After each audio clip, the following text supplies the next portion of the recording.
E sem dúvida alguma, grande é o mistério da piedade. Deus se manifestou em carne, foi justificado no Espírito, visto dos anjos, pregado aos gentios, crido no mundo, recebido acima na glória. 1 Timóteo 3, versículo 16. Ele foi manifestado em carne ou Deus foi manifestado em carne? Muitas versões, traduções das escrituras posteriores ao quarto século, ao traduzirem a partir do texto grego ou do latim disponível na época, optaram por fazer acréscimos sutis aos textos das escrituras.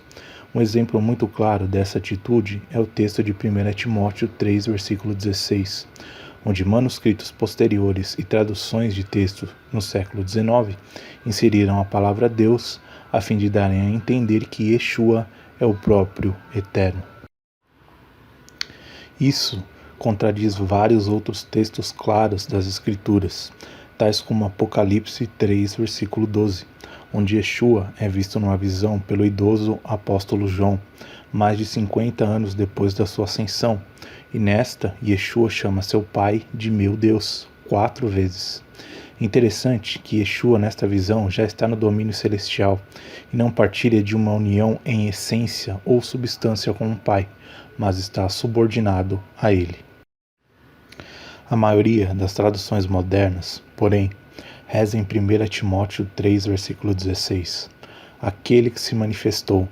Isso se dá porque, conforme explica a nota da versão normal americana, em inglês, a palavra Deus, em lugar de aquele que, não repousa sobre nenhuma evidência antiga suficiente.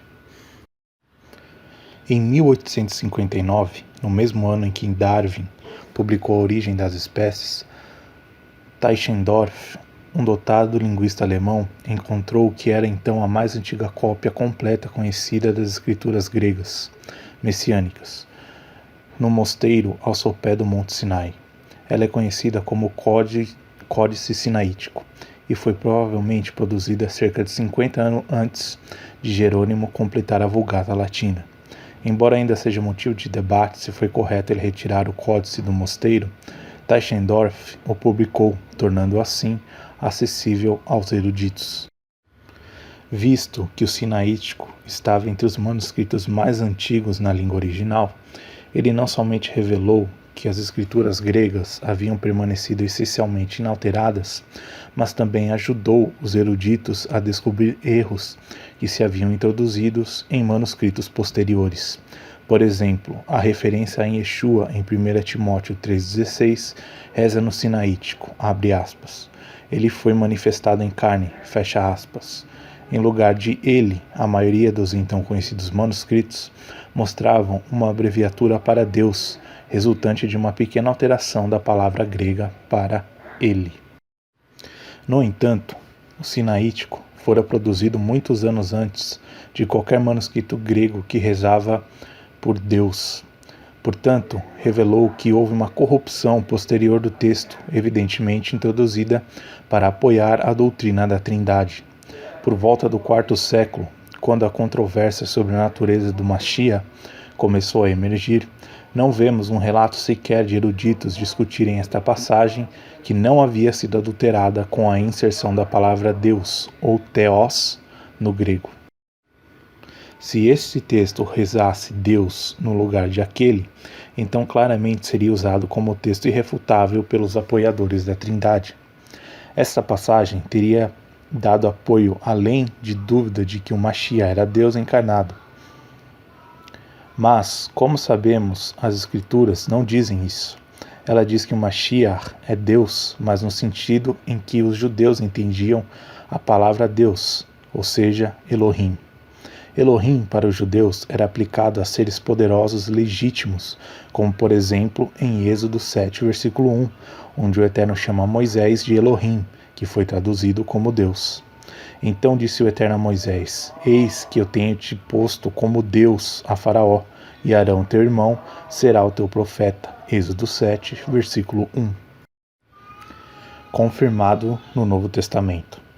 Pois mesmo que haja os chamados deuses Elohim, quer no céu, quer na terra, como de fato há muitos deuses, entre aspas, e muitos senhores, 1 Coríntios 8, versículo 5.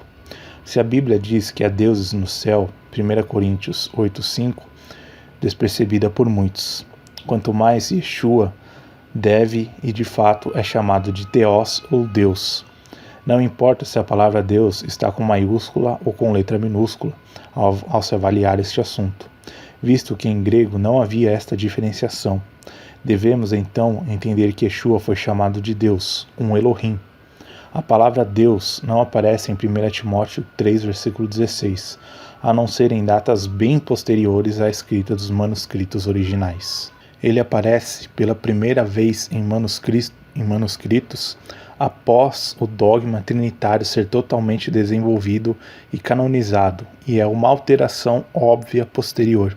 Os manuscritos mais antigos e melhores não têm a palavra Deus ou Theos em grego em 1 Timóteo 3, versículo 16. É por isso que as traduções modernas da Bíblia não têm a palavra Deus em 1 Timóteo 3, versículo 16 também. Observe como os eruditos trinitários reconhecem que tal palavra não aparecia nos manuscritos autógrafos ou originais escritos pelo punho dos cristãos inspirados. Na versão NVI encontramos: ele apareceu em um corpo. Na versão ASV encontramos: aquele que foi manifestado na carne.